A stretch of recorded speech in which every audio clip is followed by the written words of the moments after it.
Sitting go Toastmaster Arcade. Katam Gataha. How many of you believe in this?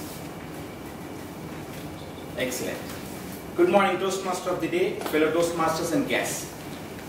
One day, two monks set up on a journey to a temple in a valley beyond the woods. On their way, they came across a narrow river which they needed to cross. There, they noticed a beautiful young lady standing on the bank of the river. She's at a complete loss on how to cross that river without getting wet and muddy. Without a thought, the elder monk gestured to pick her up. Shocked, but she obliged. The elder monk put her over his shoulders and waded across the river. The younger monk was dismayed, uneasy of what he has seen, followed in tow. As they reached the other side of the river, the elder monk put the lady down gently. The lady paid respect and moved on, and the monks continued the journey. The younger monk, still troubled with what he has seen, questioned, "How could you do that? We aren't even supposed to make eye contact with women, let alone pick them up and carry them." The elder monk turned over to him and said, "Oh, are you still carrying her? I put her down as we reached the other side of the river."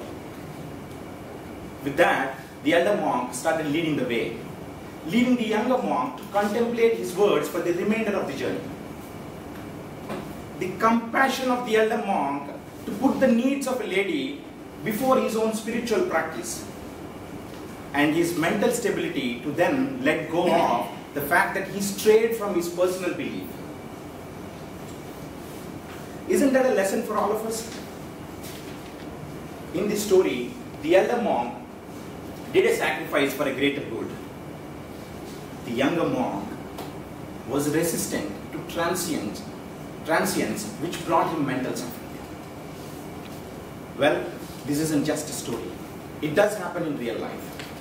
Now hear out how worse that mental suffering could be. One of my uncles, who's highly energetic, enthusiastic, well organized and well socialized person, all of a sudden he started developing black patches on his face, forearms, started losing weight, and he couldn't get proper sleep. As he consulted physicians, skin specialists, whatnot, everybody in this world, and everybody diagnosed his problem differently and gave him different medicines, and none of them could give him any relief. This all rattled for more than 6 months. During that period, he wasn't able to get at least 2 hours sleep a day. Upon one of his well-wishers' advice, he consulted an old school physician, and this physician, his hemoglobin is at dangerous levels. And all he had to say was, with those symptoms, you would have been paralyzed long back, but you were lucky to see me here.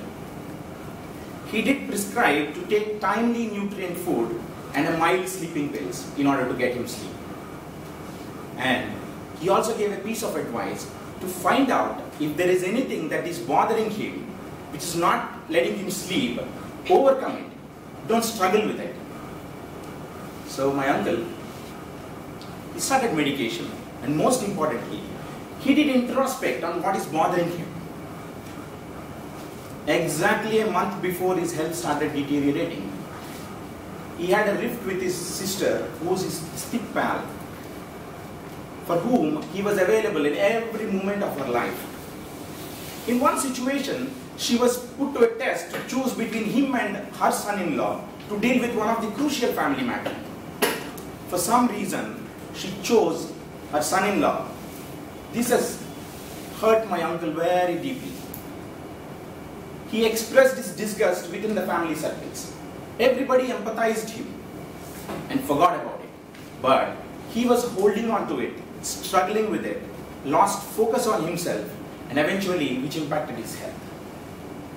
The old school physician's prescription to use timely nutrient food have helped him regain his hemoglobin levels, but his sleeping has not improved. But by then, he knows what is causing him sleeplessness. He then realized that that rift with his sister was just only one odd situation while he had a lot of sweet memories with her before that rift. With that self-realization, he slowly started letting go of that situation and moved on, which helped him get proper sleep and eventually which improved his health.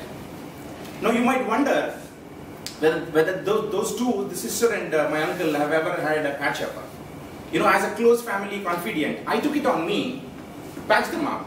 So far I made sure that they don't forget they're all sweet memories before that rift. And now it's a matter of breaking that ice and who's going to do that first. So friends, sometimes it is good to forget what you feel and remember what you deserve. Toastmaster.